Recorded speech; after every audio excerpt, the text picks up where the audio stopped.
이제 800명선을 훌쩍 뛰어넘어 900명선으로 가고 있고요. 의심 환자는 이미 1000명을 넘어섰습니다. 이제는 중국 31개 성시에서 환자가 안 나온 곳이 서부의 티베트와 칭하이성 단 2곳뿐입니다. 앞번에 사망자도 8명이 늘었는데요. 지금까지 사망자는 모두 26명이 됐습니다. 현재 중증 환자만 70명이 넘는 것으로 알려지고 있는데요. 이른바 우한 폐렴으로 인한 사망자 수가 훨씬 늘어날 것으로 우려되는 상황입니다. 예, 확산세가 굉장히 무서운 상황인데 중국 당국이 아예 우한시를 봉쇄했다는 소식도 들어와 있습니다. 그럼에도 불구하고 폐렴 확산을 막기엔 역부족인 모양이죠. 네, 우한시 봉쇄 조치 사실상 했어도 한 달 전에는 했어야 하는 조치였다는 것이 이곳 중국 내에서도 나오는 비판입니다. 지금 중국 정부가 뒤늦게 사태의 심각성을 인지하고 여러 조치들을 내놓고 있지만 사실상 매번 한 박자 느린 상황입니다. 중국 정부는 오늘부터 우한시 외에도 우한 주변까지 봉쇄령을 확대했습니다. 어저우시와 황강시, 츠비시와 첸장시까지 항공기와 철도, 버스, 배, 고속도로 모두 차단한 겁니다.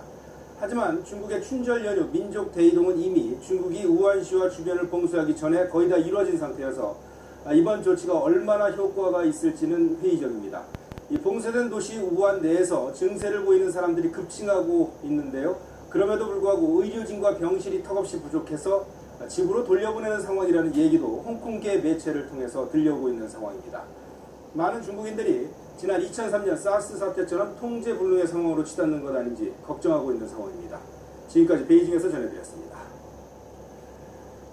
네, 그러나 세계보건기구 WHO는 아직은 국제 비상사태를 선포할 단계는 아니라고 결정했습니다. 교역 등 세계 경제에 미칠 영향이 워낙 크기 때문에 신중할 수밖에 없겠죠. WHO는 그러면서도 신종 코로나 바이러스 확산의 심각성을 인식하고 있다고 밝혔습니다. 파리에서 양민호 특파원이 보도합니다. 신종 코로나 바이러스가 국제 공중 보건을 위협하는 심각한 위기 상황에 해당되는가 환자가 보고됐고 이 중 575명은 중국 내에서 발생했다며 중국 상황이 위험한 수준인 건 맞다고 밝혔습니다. 환자 가족이나 의료진 등 사람 간 전염도 중국 내에선 발생했지만 중국 외 지역에서 나왔던 증거도 아직 없다고 설명했습니다. 바이러스의 근본 원인도 전파 속도와 치명도도 정확히 밝혀지지 않은 시점에서 위기 상황을 규정할 근거가 부족하다고 본 겁니다.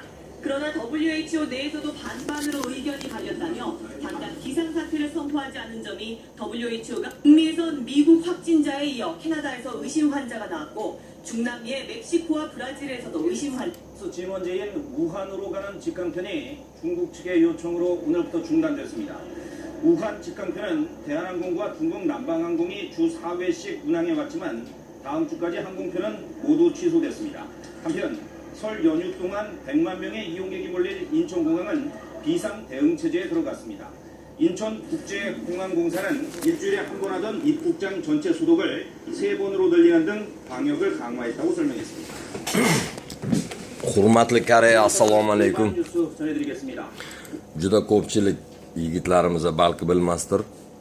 YouTube'da KBS bosib, mana buni 24 bossangiz, obuna bo'lib qo'ysangiz, bu koreyskiy anaqa yangiliklarni aytib boradi. Men obunaman o'sha KB anaqaga.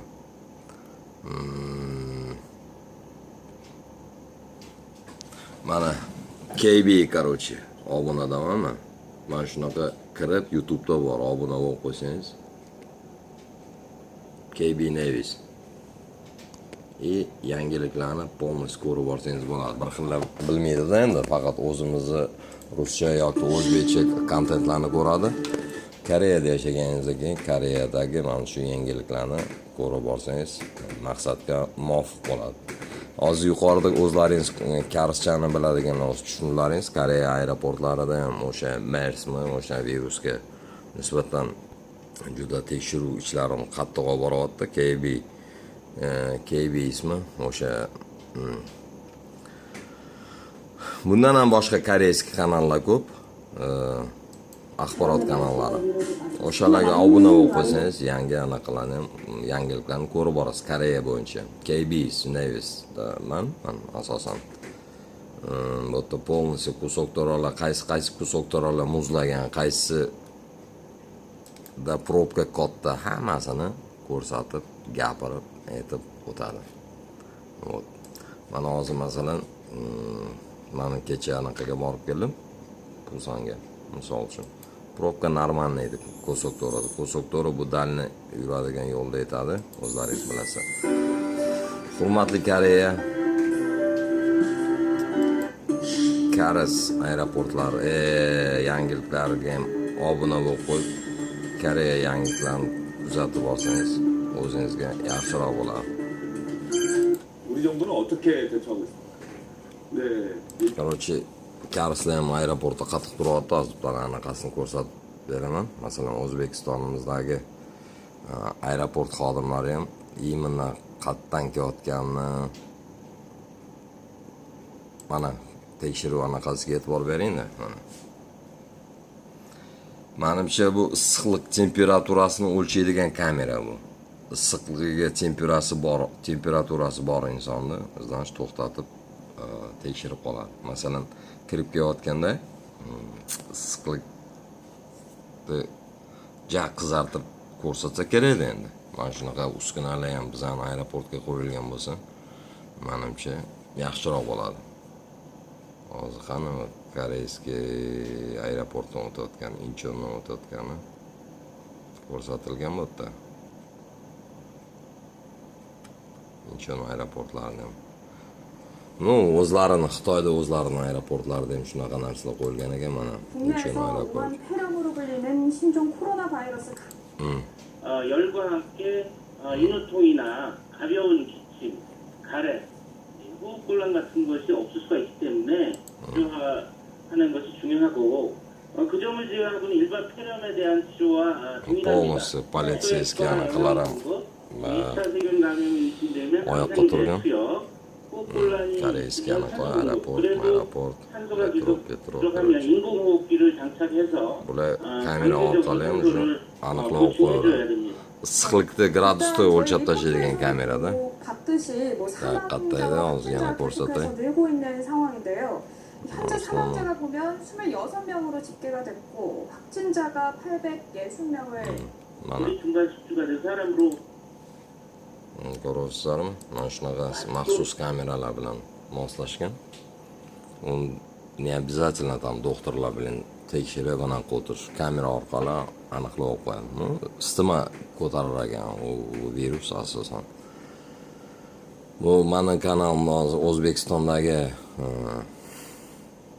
maxsus odamlar ko'rsa ham, misol uchun aeroportlarimizni mana shunaqa kameralar bilan jihozlasa, maqsadga muvofiq bo'ladi deb o'ylayman. И также Koreyadagi bolalar, yangi bolalar YouTube'da masalan faqat o'zbek va rus segmentlarini ko'ravermasdan Koreyada yashayapsizmi? Koreya yangiliklari yoki UNTN News, ular ham koreyskiy anaqalar. YouTube'ga kirsangiz, mana shunaqa kanallar bor. Ko'rib borsangiz, yaxshi maqsadga muvofiq bo'ladi. Sog' bo'ling, omon bo'ling, gaplashamiz, xayr.